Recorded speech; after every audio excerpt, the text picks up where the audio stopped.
Tudo bem, pessoal? Bem-vindo ao canal Humano Mundo. Eu sou o professor William Rubira. Hoje o tema da nossa aula é a Revolução Haitiana. A única revolução da história feita só por escravos, por negros. Uma história sensacional. Mas tem um porém. É revolução ou independência do Haiti? É uma dúvida. Por quê? Independência é o que aconteceu aqui no Brasil. Não mudou nada. Os escravos continuaram escravos. A política continua a mesma. No Haiti foi uma revolução. Dentro da revolução está incluída a independência. Mas lá é revolução. Teve uma mudança geral. Os negros no poder. Quer aprender um pouquinho mais? Então vem comigo para o canal Humano Mundo, que aqui todo dia é dia de história. Até já!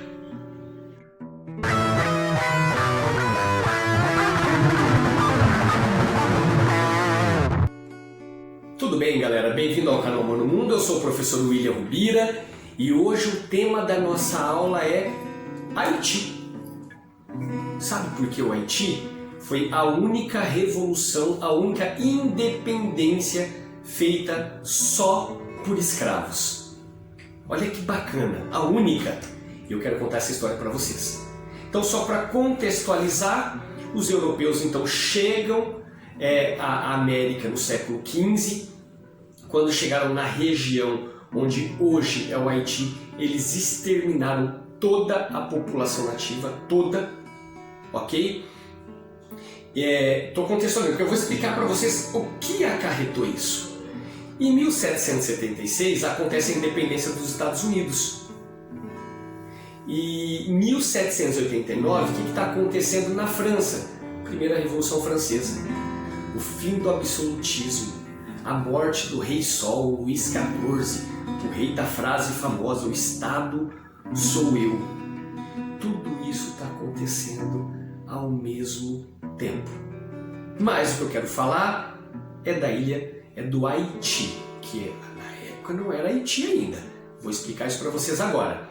A Espanha coloniza essa ilha e bota o nome de Hispaniola, ok? Só que tempos depois chegam os corsários. Corsários são os piratas pagos pela coroa. Eles chegam na parte ocidental da ilha, onde hoje é o Haiti. Hoje. A parte oriental fica para a Espanha, onde hoje é a República Dominicana. Até tem ali uns atritos entre França e Espanha, mas no final das contas eles decidem realmente dividir essa ilha. E onde hoje é o Haiti fica chamado de Ilha de Saint-Domingue. Gente, a Ilha de Saint-Domingue, ela era chamada de a Pérola das Antilhas. Por que Pérola das Antilhas? Ela era a maior produtora de açúcar, de cana do mundo. Mais da metade do açúcar de toda a Europa vinha da Ilha de Saint-Domingue. Uma boa parte do PIB da França também vinha da Ilha de Saint-Domingue. Eles implantaram lá o sistema do plantation. O que é o plantation? Latifúndios, trabalho escravo e monocultura. A ilha de Saint-Domingue, gente, ela é dividida em castas, tá? O que é castas? Aquelas sociedades que por mais que você consiga dinheiro, você não muda de classe. Então nós tínhamos aí mais de 90% da ilha eram africanos ou descendentes. E menos de 10% os franceses. Ok? Então na ordem, franceses. Segundo, os descendentes, que eram descendentes de escravos, mas também não eram tratados como escravo africano. Essas eram as castas. E dessa casta vem Toussaint Louverture. Toussaint Louverture foi um cara fantástico, sensacional. Por quê? Ele era um ex-escravo, ele era um escravo liberto que lutava pelo exército francês. Era um cara que tinha estudado, que tinha lábia e ele lutava em favor da França. E ele trazia para o exército milhares e milhares de soldados africanos. Ele convencia as pessoas a lutarem pelo ideal francês. Que na época, gente, do iluminismo, época do iluminismo, as pessoas lutando pela França. Só que ele fez tanta moral, que ele resolveu exigir, fazer um pedido. Ele queria nada mais, nada menos que a libertação dos escravos, a abolição da escravatura. Tamanha era a moral do Toussaint Louverture que ele foi atendido. Em 1794, a França então aboliu a escravidão, não só na ilha, em todas as suas colônias. 1794. Só para vocês terem uma ideia, o Brasil foi em 1888, praticamente 100 anos depois. Louverture foi declarado governador da ilha. A ilha não era livre, mas ele era o governador da ilha. Então já tinha conseguido a libertação dos escravos. Ele era o governador. E aí, em 1801, ele atravessa a ilha para a parte então da Espanha, a parte oriental, e ele luta pela libertação dos escravos também. E aí, em 1801, ainda, ele declara a autonomia da ilha. Só que aí, gente, ele foi capturado, porque Napoleão Bonaparte não era muito fácil de ser vencido. Tá? Napoleão Bonaparte captura o Toussaint Louverture. Há duas teorias de que ele havia ido espontaneamente para a França para negociar com Napoleão, e há quem diga que ele foi simplesmente capturado. Louverture então foi preso e morreu na prisão em 1802. Nessa mesma época, gente, o Napoleão estava enfrentando várias batalhas, estava tendo várias conquistas, e ele meio que perde um pouco o interesse pela América. Ele dá uma relaxada, ele afrouxa a situação aqui na América, ele deixa mais tranquilinho. E aí é quando surge a segunda pessoa importante dessa história, um seguidor do Toussaint Louverture, o general Jean-Jacques Dessalines. Ele aparece e ele dá continuidade à luta do Louverture. E no dia 1º de janeiro de 1804, ele declara a independência da ilha de Saint-Domingue. Primeira atitude dele, ele se autoproclama imperador, ficou conhecido como Jacques I. E a segunda atitude, ele mudou o nome da ilha, ele colocou o nome de Haiti. O Haiti, gente, foi uma homenagem aos povos que haviam sido exterminados, os povos nativos. Então, Haiti significa a terra das altas montanhas. Bonito isso. Gente, todo esse processo de libertação dos escravos e independência ficou conhecido como haitização. Toda a Europa tinha medo que as suas colônias ouvissem falar que estava acontecendo no Haiti. Então, essas colônias elas eram blindadas, era colocado uma redoma para que ninguém soubesse o que estava acontecendo no Haiti. Então, a haitização botava medo em todo mundo. Ok? E aí, gente, só que o Haiti, mesmo depois da sua independência, ela sempre viveu em instabilidade política. Sempre. Só para vocês terem uma ideia. De 1843 até 1915, só um presidente conseguiu concluir o seu mandato. Tamanha era essa instabilidade. Aí em 1915 chega os Estados Unidos. Tinha conquistado sua independência antes, estava crescendo, ele chega na ilha e fala, agora quem manda sou eu. Ele assume a ilha. Tá bom?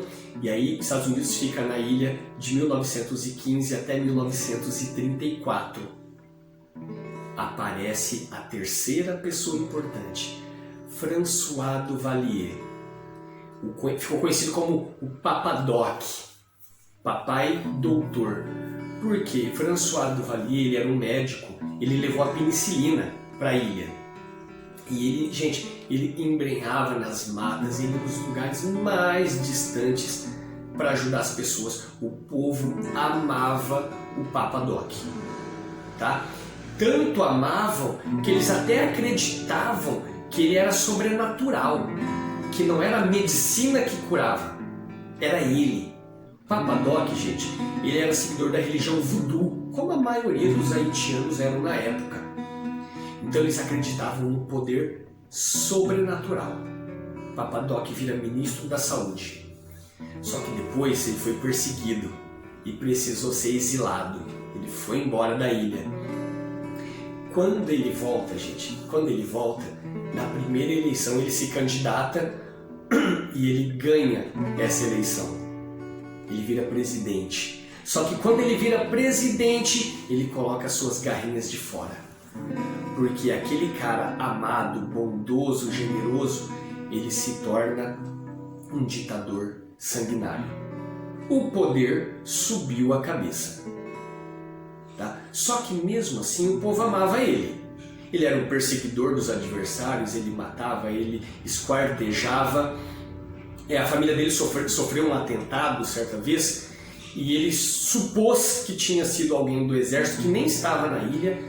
Ele matou toda a família do cara, esquartejou todo mundo, até um bebezinho, filho do cara do exército, ele matou. Tá bom? E aí o Papa Doc morre em 1971. Quem assume?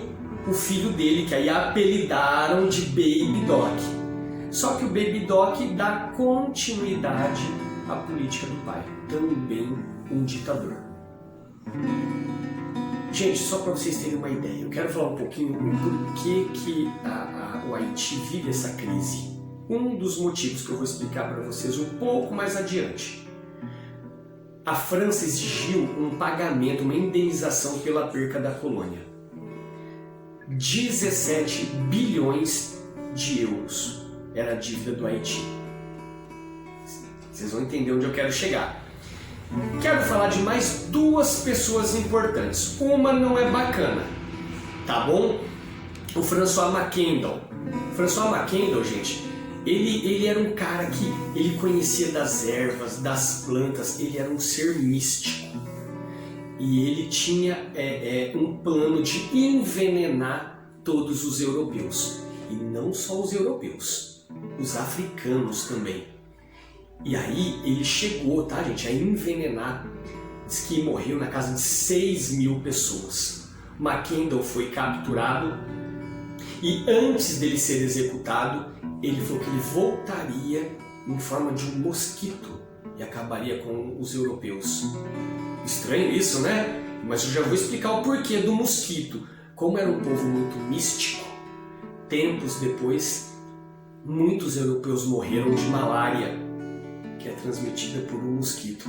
E há quem acredite até hoje naquela ilha de que o Mackendal voltou em um mosquito para destruir os europeus.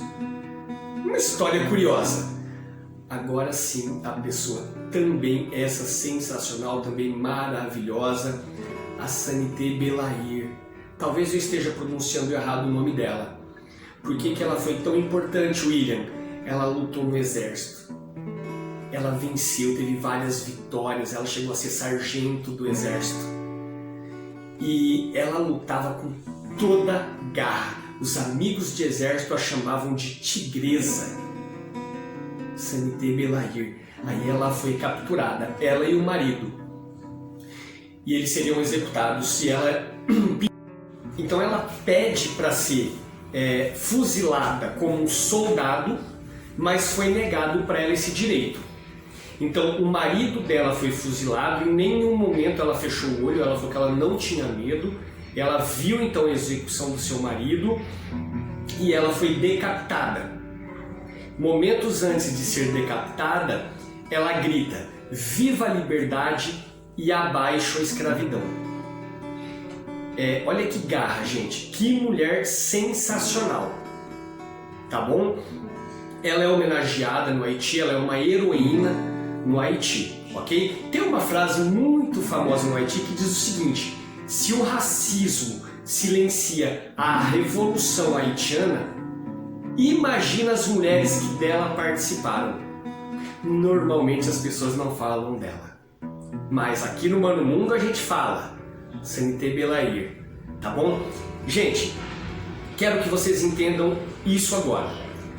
A crise que o Haiti vive sempre esteve na sua história. Crises políticas, crises sociais. Tinha tudo para ser uma potência. A única independência escrava negra do mundo tinha tudo para ser uma potência, mas quando aconteceu todos esses processos que a gente chama de haitização, todos os outros países blindaram as suas colônias para que ninguém ouvisse falar o que tinha acontecido no Haiti, para que isso não fosse reproduzido. Então, os países pararam, fizeram um bloqueio comercial, um embargo comercial com o Haiti. Então ninguém mais comprava, ninguém mais vendia do Haiti. Tinha produção, mas não tinha quem comprasse. Junto com a dívida de 17 bilhões de euros, olha só o tamanho do buraco, o tamanho da crise. E para piorar toda essa situação, ainda tem as tragédias naturais, aquele terremoto de 2010 que arrasou o Haiti. Então, gente, olha, isso eu queria que vocês entendessem. O Haiti hoje é um dos países mais pobres do mundo e o mais pobre da América. E parece que nós não vemos em nenhum país o interesse em ajudá-los. Ok? De qualquer forma, a história do Haiti é sensacional, principalmente nesses dias em que vivemos com vários casos de racismos e de preconceito. A garra do povo haitiano, do africano, do escravo haitiano. Ok? Galera, olha, fico por aqui. Espero que vocês tenham gostado dessa aula. Se você gostou, aí sim, no final da aula, só que eu peço, se inscreva aqui no canal, tá bom? Se gostou muito, compartilha, ok? E se quiser perguntar, se quiser comentar, também manda mensagem pra gente aqui, que a gente faz um bate-papo legal. Combinado? Então tá bom, galera. Vou ficar por aqui. Espero que vocês tenham gostado. Todo dia no canal Humano Mundo é dia de história. Beleza? Até mais, galera. Tchau, tchau.